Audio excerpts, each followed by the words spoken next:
Okay, let me get that introduction through again. This is game 1 of 1. It's a ladder game and it's gonna be a cool one. This replay was submitted to me by Solaris Gaming, and their player is spawning up in the top right hand position. It's gonna be a really cool one. He's playing as a Zerg. Meanwhile, down in the lower left, we've got the Teal Protoss player, Squirtle. That is the Squirtle from Korea, the very, very cool one, of course. So make sure that we keep an eye on what he's going to be doing. Definitely a tough foe to potentially be trying to go up against. Silky, of course, is the Zerg player's name. I forgot to mention that when I loaded in. Playing on a barcode account for the moment. Frost is going to be the map, and it's a nice big one, actually. So, in the cross-spawn positions, potentially we could be getting into a longer game than we usually expect. But that is kind of the usual situation. By no means guaranteed or definite, so gotta be still very much aware of the openings they go for. Squirtle hasn't thrown down a gateway yet. Potentially this is going to be a Nexus first opening. On a big map like Frost, it is viable. Meanwhile, Silky, he's just going for that spawning pool, coming down nice and early, not doing anything too crazy or taking too many risks. Squirtle, though, he is going to be the risk taker, the daredevil of this match, at least in the openings.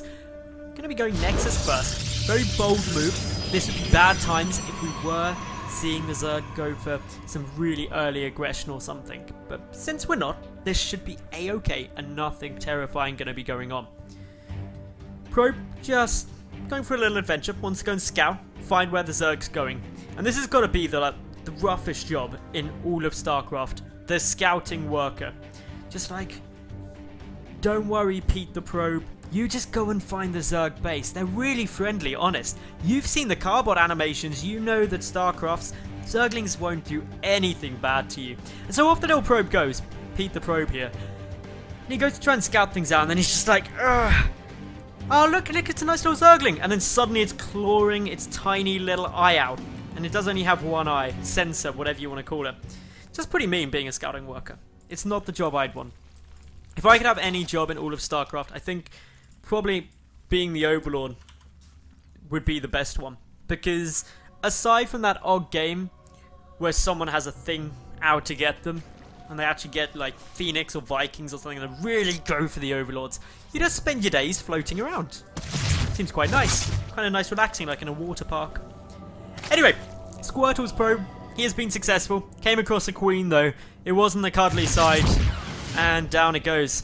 Not fun, but did serve its purpose. Knows where his opponent is spawning. Is going to be pretty happy with it as well. Because cross map, he went Nexus first. And his opponent isn't rallying tons of speedlings at his face. That's good. Everything really going how Squirtle would want for now. In response though, in this very greedy opening that has been seen by a couple of lings, we see a very fast third. Coming down to 4 minutes 50, so not as early as you would generally want, but considering it was a pool first opening, pretty much as early as you can really do this unless you've got a really early scout down. Not the kind of 350 you'd ideally like up against a Nexus first, but this is no longer kind of the end of 2013 where everyone goes for a Forge Fast expansion. Gateway expand really is prevalent in pretty much every map in this season's map pool, and so you've got to be aware of that as a Zerg. And if you do go for that early third off of obviously a spawning pool first as this hatch pool, you could be running into problems. So the Ling's coming back in. Squirtle getting some nice little micro down here with the Stalker. We're going to be preventing him seeing too much. And now we go into that nice steady mid-game point. That moment in the match where both players just relax down, they squiggle down in their chairs and decide, what am I going to be throwing out over the next kind of couple of minutes? For the Zerg, most of the time that's going to consist of the D key, holding down as many drones as possible, ramping up, not dying. For the Protoss side, well, in Squirtle's case, it's going to be a very fast third that does get scouted, I should add. This is again just being really economically driven, and it's gonna be very exciting to see precisely what we get out from Silky. Is he gonna do something a bit more rough? Maybe, maybe not. Never actually noticed the trees dying to creep before, like the actual animation of the trees dying. That is so awesome. Little things like that make me so happy. Spread more creep. I want to see more trees die. This is awesome. Anyway, Lings, they're still bounding about. Going to be holding the watchtower just up to the north. One goes up there, one will come down to the south. May see a few more. A couple more actually running about. Going to be trying to maybe get a bit of damage of this third. With only a few Lings, not going to be possible. With the photon cannon all nicely walled in, it's just easy to hold that. Like the addition of the spore crawlers, it's quite interesting to see that coming out, especially when the third's known. Clearly slightly concerned about things along the lines of Dark Templar or Stargate play coming in and dealing a bit of harassment. Mainly playing this for the safe side of things. Otherwise, really not too much to be talking about. This is all looking to be a very normal mid-game for the time being. A couple of additional gases being thrown in here. Nothing crazy, nothing absolutely terrifying yet. And with all the timings, it's going to be really passive for quite a while. The only aggressive nature that could be coming in the next couple of minutes would be from Silky's side.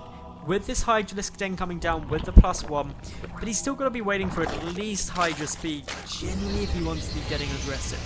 Before that, he just won't get a force over there in time to actually be threatening, and if he does, there's no retreat. And without a retreat option, you don't want to be throwing your army into a Protoss, where they could so easily get a lot of good force fields down, the Photon Overcharge, etc., and just segment off your army into bite-sized, easy to deal with chunks. Having seen this fourth though, I'm not expecting anything like that. These two just really macro orientated, and I don't just mean a bit, I'm talking like this is the greediest game of StarCraft ever. It almost shouldn't be StarCraft, and it should be Space Mining Simulator 2014. Because that's what these two are doing. This is like Larry Page and his, all those tech billionaires and their space mining company should employ these two, because they know how to do this shit. They're just on top of it. Squirtle, realizing there's a strange flying thing in his base, is just like, you know what? Time to get on the aggressive. Let's build some gateways. There still isn't a crazy number of gateways. Only going up to 10, which off of 3 base is not like absurd. It's not something that's going to make you scream and be like, ah, what are you doing, Squirtle? Are you going to kill him? No, this is normal times. Robo base coming down as well. Not a single Colossus yet. This is just a general ramp up in production that I would expect to see game after game after game. Blink nearly finished up. This is going to allow a lot more Stalkers onto the field, potentially getting a bit more aggressive should they so choose. We've also got the Hive coming down now from Silky. Potentially looking to go for a couple of Vipers. He doesn't have any Roaches on the field yet. Even though he does have a Roach one, just hasn't really done anything with that. So, Ling Hydra, getting a couple of Vipers out is pretty much integral to making this work. No sign of anything out of that infestation pit either. No sign of any swarm hosts or infestors, so this is predominantly going to be a Ling Hydra composition. That kind of composition is fantastic if you're contending up against gateway units, and maybe one, maybe two Colossi. When the Colossus count starts getting higher though, even if the Vipers get amazing abducts down, you're still stuck in a bit of a headache in terms of, well, I can kill 1-2 Colossus with great abducts, but past that, there's just so many that even if I pull them into my army of Hydralisks and Zerglings, they're going to melt everything before I actually have a chance to kill them. And so that's when you do need to start looking to a more late game composition. Add in Squirtle, he's also going for the Templar Archives. High Templar, feedback equals dead Vipers. It's simple StarCraft maths, people. When you start knowing these, you've got to know that what happens probably from this point forward is going to be all tied and all focused on the spellcasters. Can the Vipers get the good abducts down? Can the High Templar get the solid feedbacks? And maybe the Storms, depending on the search.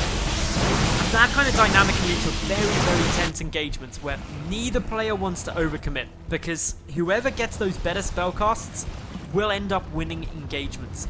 And that is tense, knowing that your fate really rests potentially one mismovement of either you or your opponent. A couple of additional Roaches being pumped into the mix. This is just adding a bit of a tankier front layer, just in case there's too many Stalkers or anything like that. Just going to be trying to keep the Vipers a bit more safe and buy a bit more time for them to get their abducts. They've been seen now. The Phoenix flew on by, hallucinated Phoenix that is. We've also got additional bases coming down, so good work by Silky trying to stay a base up on his opponent. We could be about to get an engagement imminently. The Vipers edging forward. Where are those High Templar? At the moment we see a lot of photon cannons. Guardian Shield goes down. Forward goes the High Templars. They've got to be careful. The Lings coming through. Just stay alive. Still the High Templar being very brave, but it's the Hydras and Rotors getting a nice bit of damage. The Colossi at the back, racking up a huge number of kills very early on in this engagement. The Vipers gonna be trying to go for it, but undercome the Stalkers. Great damage down. One Viper dies. Blinding Cloud hits the mark, but all the Colossus stay up. Silky in a bit of trouble because behind this, he is taking a lot of damage at his third base. A huge warp in his Zealots, just tearing apart anything and everything they find at this third. The fourth as well, that's not going to be spared. And Squirtle, he's moving across the map throughout all of this. It's very, very tense. The Zealots finally getting cleaned up. But at what cost? 22 drones have perished throughout that harassment.